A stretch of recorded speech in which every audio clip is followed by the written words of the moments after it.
अस्सलाम वालेकुम, मेरा नाम अरूज फातिमा है और मैं क्लिनिकल साइकोलॉजिस्ट हूँ। साइकोलॉजिकल हीलिंग सेंटर में खुश आमदीद। आज मैं जिस मौजू पर बात करने जा रही हूँ और वो है डिप्रेशन। डिप्रेशन बहुत कॉमन बीमारी है और बहुत मौजूद बीमारी है। ऐसी बीमारी जानलेवा भी साबित होती है। और आज मैं जिस मौजू पर डिटेल से बात करूँगी वो है कि डिप्रेशन। हर बंदा जानता है कि डिप्रेशन क्या है, लेकिन आप लोग ये नहीं जानते कि एक कॉमन डिप्रेशन होता है और एक डिप्रेशन डिसऑर्डर होता है। इनमें क्या डिफरेंस है और किन वजूहात की बिना पर हम साइकोलॉजिस्ट से रब्ता करें और कौन कौन सी ऐसी वजूहात हैं जिनकी वजह से आप जो हैं वो अपनी ज़िंदगी से मुतासिर हो रहे हैं, लेकिन आपको पता ही नहीं होता कि वो डिप्रेशन में कौन कौन सी वजूहात हैं।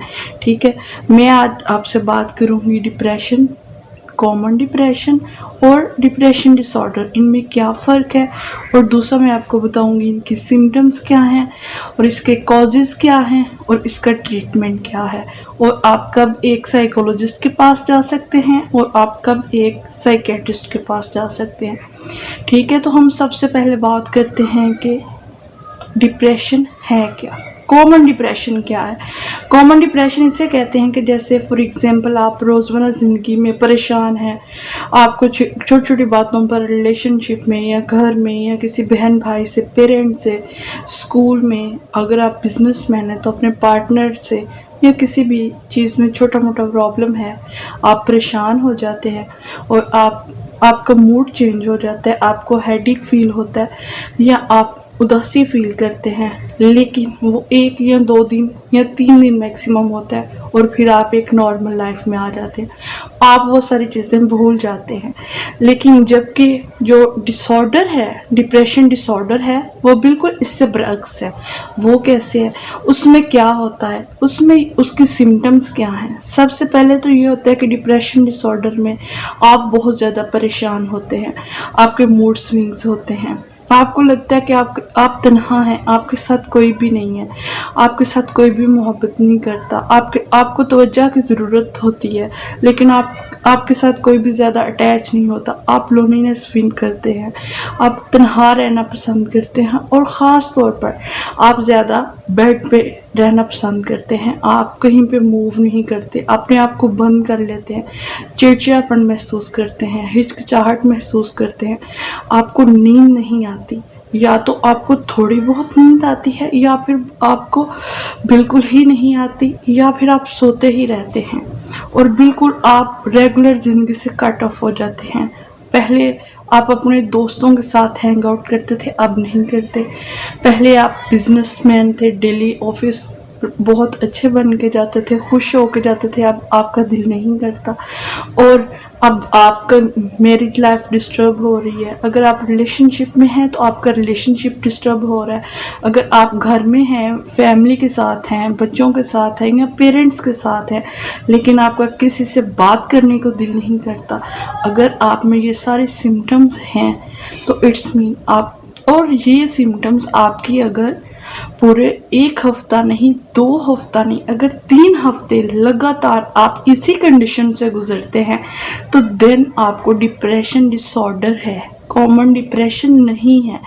फिर हम डायग्नोज करते हैं कि हाँ, इनको डिप्रेशन डिसऑर्डर है, क्योंकि आप इसी एक सिचुएशन से दिन ब दिन पूरे 2 हफ्ते गुजर चुके हैं और आप में ये सिम्टम्स हैं कि आपको एक नॉर्मल लाइफ अच्छी ही नहीं लगती, आप बिल्कुल नॉर्मल लाइफ से कट ऑफ हो गए हैं, तो आपको डिप्रेशन डिसऑर्डर है। ठीक है, अब हम बात करते हैं इसके ट्रीटमेंट की तरफ कि इसका हल है या इसका ट्रीटमेंट है वो क्या है। ट्रीटमेंट इसका जो है वो हम थेरेपीज़ के थ्रू करते हैं, और वो कौन सी थेरापीज़ हैं जो हम इस पे अप्लाई करते हैं।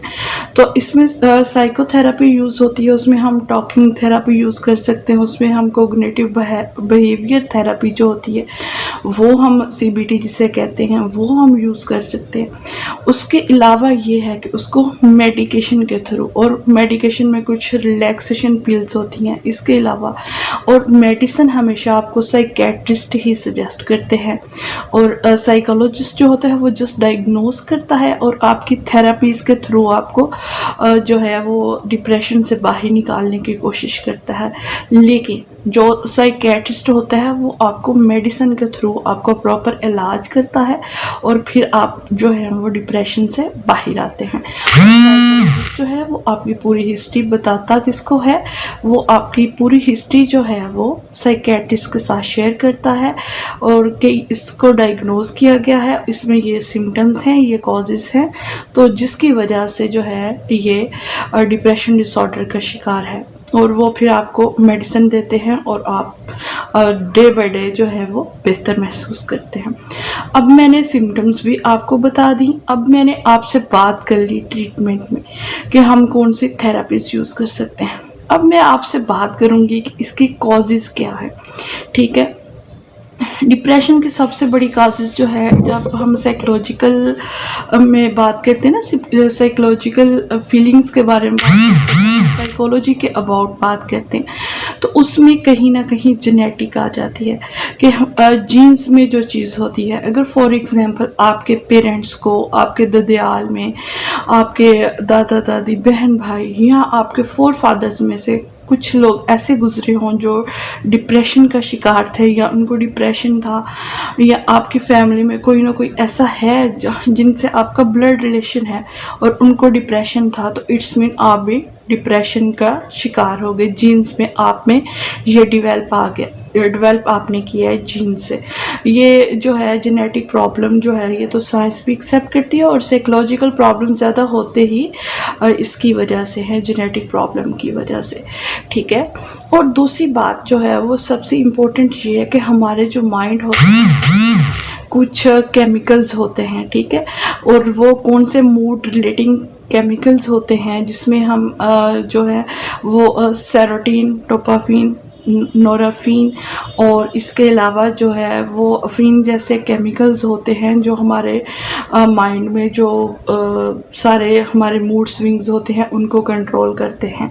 लेकिन जैसे ही ये केमिकल्स डिस्टर्ब होते हैं और जिसकी वजह से जो है ना ये हमें डिप्रेशन का जो है वो पेशेंट जो है वो डिप्रेशन की तरफ चला जाता है, क्योंकि ये केमिकल्स जो होते हैं उसमें अच्छे से मूव नहीं कर पाते, ठीक है, और रेगुलेट नहीं होते, और जिसकी वजह से वो जो है उसका माइंड अच्छे से काम नहीं करता और मूड केमिकल्स जो हैं वो स्लो हो जाते हैं और वो डिप्रेशन का शिकार हो जाते हैं। ठीक है, तो ये इसके कॉजेज़ हैं, एक जेनेटिक और कुछ हमारे जो माइंड है उसमें, दिमाग में केमिकल्स, मूड रिलेटिंग केमिकल्स जब काम नहीं करते तो ये इसकी कॉजेज़ बनती हैं डिप्रेशन की। ठीक है, डिप्रेशन बहुत सवेयर किस्म का हो जाता है, ठीक है, लोगों को, और कुछ लोग तो इनफैक्ट सुसाइड करने की कोशिश करते हैं। वो इसके ट्रीटमेंट की तरफ बिल्कुल नहीं आते, वो इसका हल नहीं सोचते और वो बिल्कुल भी ना परेशान हो जाते हैं, लाइफ में स्टक हो जाते हैं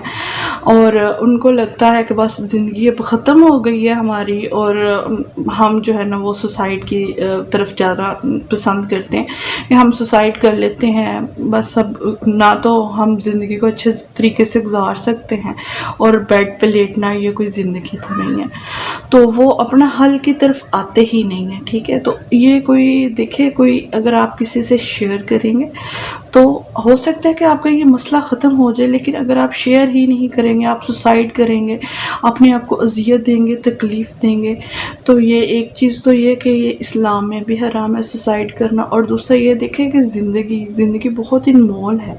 आप ज़िंदगी की मीनिंग तो समझें कि ज़िंदगी है क्या। अगर आप में ये सारी सिम्टम्स हैं तो आप परेशान बिल्कुल भी ना हो, आप अकेले बिल्कुल भी नहीं हैं। बहुत से लोग हैं जो इन सिम्टम्स से गुज़र रहे हैं और वो इसका कोई ना कोई हल सोचते हैं, ठीक है, बाहर निकलने का हल सोचते हैं, लेकिन आप परेशान ना हो क्योंकि आप अकेले बिल्कुल भी नहीं हैं। बहुत से लोग इस डिप्रेशन से गुज़र रहे हैं। आप काइंडली हमसे बात करें, आप साइकोलॉजिकल हीलिंग सेंटर से बात करें, आप मुझसे बात करें। आप जीमेल अकाउंट मैंने अपना दिया हुआ है साइकोलॉजिकल हीलिंग सेंटर में, आप वहाँ पे कमेंट कर सकते हैं, आप वहाँ से अपॉइंटमेंट ले सकते हैं और आप हमसे कांटेक्ट करें। हम इंशाल्लाह आपको पूरा गाइड करेंगे, आपके सवालात सुनेंगे, समझेंगे और उनका प्रॉपर जवाब भी देंगे इंशाल्लाह ताला, ठीक है। तो ये मेरी वीडियो जो है वो सबसे जो शेयर करें दूसरों के साथ, हो सकता है कि एक छोटे से अमल से दूसरे लोग जो परेशान हैं वो भी इस चीज़ से बाहर आ। हम आपकी बात पूरी सुनेंगे, समझेंगे और उसका प्रॉपर जवाब भी देंगे इंशाल्लाह ताला।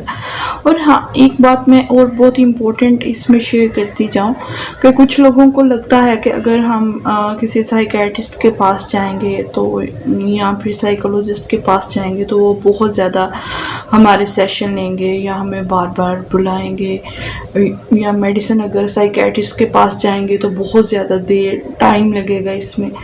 तो देखिए ऐसा बिल्कुल भी नहीं है। एक नॉर्मल सी बात है कि अगर आप एक डॉक्टर के पास जाते हैं, सिंपल फिजिकल डॉक्टर के पास, तो वहाँ पे भी आपका ट्रीटमेंट जो है वो डॉक्टर तब तक करता है जब तक आपको बिल्कुल आराम नहीं आ जाता, जब तक आप में वो सिम्टम्स ख़त्म नहीं हो जाती।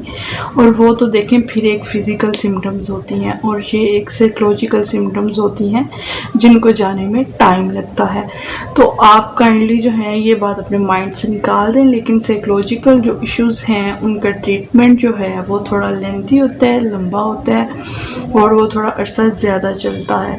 लेकिन ये नहीं है कि आपको सारी ज़िंदगी इसकी मेडिसिन खानी पड़े। यानी कुछ लोगों का ये क्वेश्चन भी था मुझसे डिप्रेशन के अबाउट के इसका मैम मेडिसिन बहुत ज़्यादा खानी पड़ती है और जल्दी आराम नहीं आता और ये प्रोसीजर बहुत लंबा होता है। तो ऐसा बिल्कुल भी नहीं है। इसका एक प्रॉपर टाइम होता है, उस टाइम में ही आपको वो मेडिसिन लेनी पड़ती है। और ना ही इसकी मेडिसिन से आप सारा दिन सोए रहते हैं और ना ही जागते रहते हैं। उससे ये होता है कि आपकी लाइफ जो होती है उसमें रिलैक्सेशन आ जाती है, आप प्रॉपर रिलैक्स हो जाते हैं और इस फेज से आप बाहर निकल आते हैं और एक टाइम में आपका ये डिप्रेशन वगैरह एंजाइटी ख़त्म हो जाती है, ठीक है। और एक रिसर्च के मुताबिक ये बताया गया है कि जो ज़्यादा डिप्रेशन है वो फीमेल्स में होता है। 100 में से 10 से 12 फीमेल जो हैं वो डिप्रेशन डिसऑर्डर का शिकार होती हैं और 100 में से 5 से 7 मर्द जो हैं वो डिप्रेशन का शिकार होते हैं। तो औरतों में ये डिप्रेशन की बीमारी जो है ये ज़्यादा है क्योंकि उनमें स्टेमिना कम होता है। वो ज़्यादा फीमेल्स जो हैं वो बाहर नहीं निकलती, मोस्टली घरों में होती हैं और वो एक ही जगह पे रह के वो सारा दिन सोच विचार करके और डिप्रेशन में चली जाती हैं। तो आप काइंडली कोशिश करें कि आपको अगर मेरे व्लॉग में मेरी बातें समझ आई हैं, आप अपनी परसेप्शन देखें, अपने आप को देखें, समझें, सोचें कि क्या आप में ये वाकई सिम्टम्स हैं, क्या आप में कॉमन सिम्टम्स हैं या आप में डिप्रेशन डिसऑर्डर है। देखिए आपको लगता है कि आप किसी परेशानी या किसी रिलेशनशिप या फॉर एग्जांपल अल्लाह माफ़ करे अगर आपको डाइवोर्स हुई है या रिलेशनशिप में कोई भी मसला या किसी और मसले की वजह से डिप्रेशन में हैं और आप लगातार 2 या 3 हफ्ते इसी सिचुएशन से गुज़र रहे हैं, तो आप प्रॉपर जो है उसका ट्रीटमेंट करवाएं। आप डिप्रेशन डिसऑर्डर की तरफ जाएं, उसको देखें कि आप में वाकई ये सिम्टम्स हैं। तो आप में कॉमन डिप्रेशन तो नहीं है ना, फिर तो आपको एक डिप्रेशन डिसऑर्डर है। तो अगर फिर भी आपको समझ नहीं आती और आपको लगता है कि आप कंफ्यूज हैं, आप अपने मेरी वीडियो से भी आपको समझ अगर प्रॉपर इस चीज़ का क्लियर समझ नहीं आ रही तो आप जो है वो हमसे कांटेक्ट करें। हम आपकी केस हिस्ट्री लेंगे पूरा प्रॉपर, उसको फिर मैं देखूंगी, पूरी हिस्ट्री में आपको डायग्नोज करूंगी कि आपको कौन सा डिप्रेशन है, फिर उसका प्रॉपर ट्रीटमेंट करूंगी थेरेपीज के थ्रू और काउंसलिंग के थ्रू, ठीक है। हो सकता है कि इसी से आपका कवर अप हो जाए। अगर नहीं होता, अगर आपको मेडिकेशन की ज़रूरत है तो देन मैं आपको साइकियाट्रिस्ट का सजेस्ट करूँगी, ठीक है। हो सकता है कि मेरी ये वीडियो आप लोगों के लिए बहुत ज़्यादा कारआमद साबित हो और आप ज़रूर देखें, अपने इर्द गिर्द देखें, अपने बहन भाइयों में, रिश्तेदारों में, वालिदैन को, दोस्त अहबाब अगर इन सारे सिम्टम से गुजर रहे हैं तो आप काइंडली हमसे कांटेक्ट करें और मेरी टीम से कांटेक्ट करें। आप अपॉइंटमेंट लें, आप जो है अपना इलाज शुरू करवाएं और इस डिप्रेशन जैसी मौजू बीमारी से बाहर आएँ, ठीक है। मेरी वीडियो को लाइक, शेयर और सब्सक्राइब करना ना भूलें। आज का व्लॉग इतना ही।